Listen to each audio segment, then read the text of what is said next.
Hola a todos, muchas gracias. Me hace muchísima ilusión estar en este congreso, además en esta edición tan especial, por esta lucha por dignificar las terapias naturales y ponerlas en el lugar que merecen.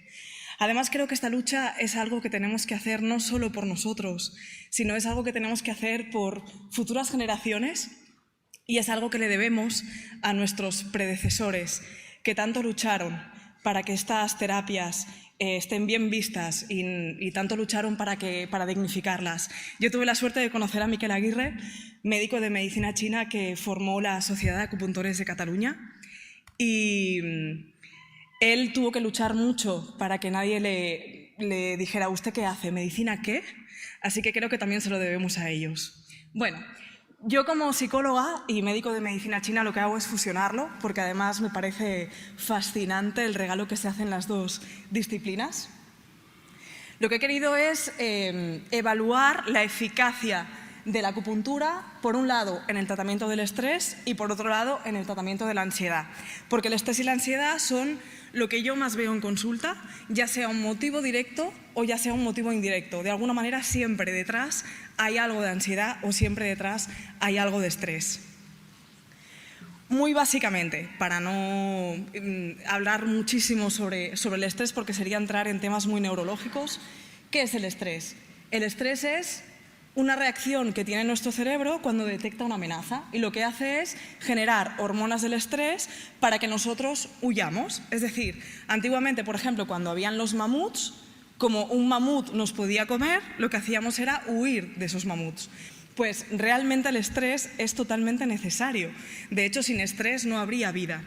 El problema es cuando ese estrés hace que nuestro día a día sea muy complicado, pero el estrés en sí, tener un poco de estrés es bueno. ¿Y entonces qué es la ansiedad? La ansiedad también es una respuesta adaptativa del ser humano. Por lo tanto, ¿dónde está la diferencia? ¿Qué diferencia hay entre estrés y ansiedad? Si al nivel neurológico prácticamente cambian las mismas estructuras cuando hay estrés y cuando hay ansiedad, ¿dónde está la diferencia? La diferencia está en que en el estrés siempre hay una amenaza real. Hoy en día no hay mamuts, pero esa amenaza puede ser me van a quitar la casa, o mi jefe me va a despedir, o tengo tanto trabajo que no soy capaz de abarcarlo. Cuando esa amenaza desaparece, cuando me ponen un ayudante en el trabajo, cuando a lo mejor me echan del trabajo pero encuentro otro, o cuando no me desahucian porque llego a un acuerdo, ese estrés desaparece. En el caso de la ansiedad, no. La ansiedad puede haber una amenaza real o puede ser una amenaza imaginaria.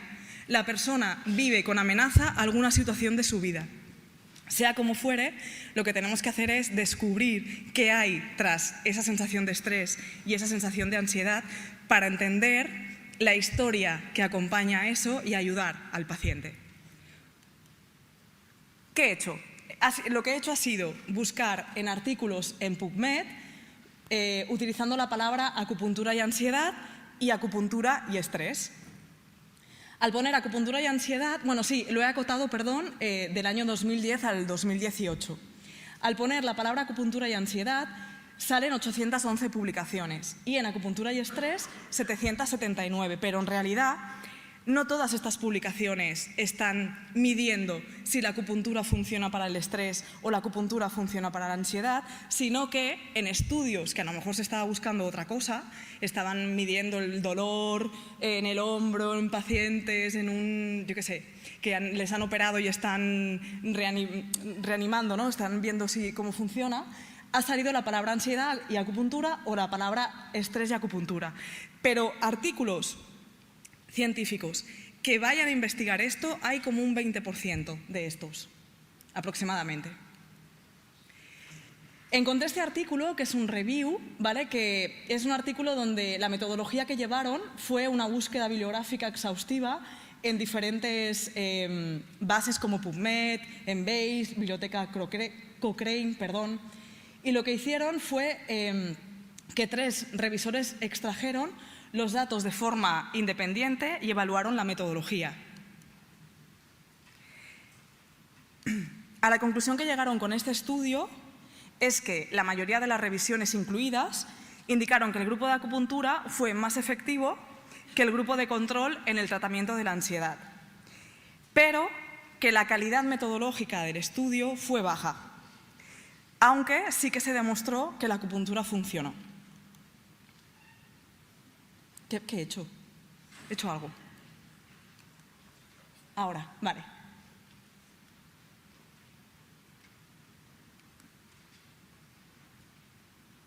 Vale.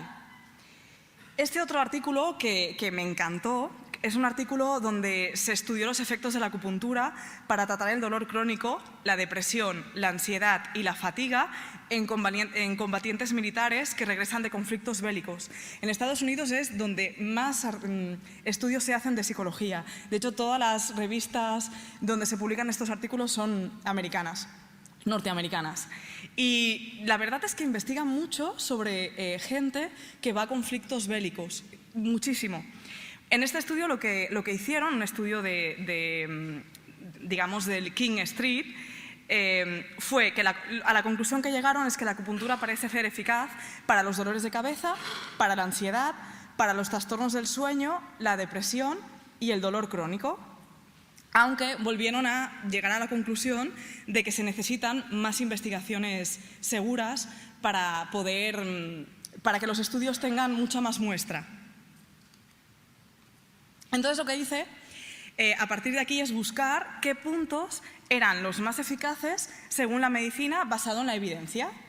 Como número 1, y además a muchísima distancia, encontré pericardio 6, el punto Ney1, que además me encantó, porque pericardio 6 es mi punto favorito. Si a mí me dieran solo una aguja por cada paciente, claro, los pacientes que yo tengo todos vienen por psicología. Si solo me dieran una aguja, sin duda, lo usaría en pericardio 6. Lógicamente, como tengo muchas agujas, uso muchos más puntos, pero pericardio 6 es maravilloso en eso. Estudios como el del National Institute of Health en Seúl demuestran que la acupuntura en pericardio 6 Ney1 produce mejoras en la memoria, ya que su puntura genera cambios en la amígdala, que es esta parte del cerebro, y es eficaz para restaurar las alteraciones bioquímicas relacionadas con la memoria y el aprendizaje. Como segundo punto importante, que más se ha investigado y que más sale en los estudios, es corazón 7 Shenmen.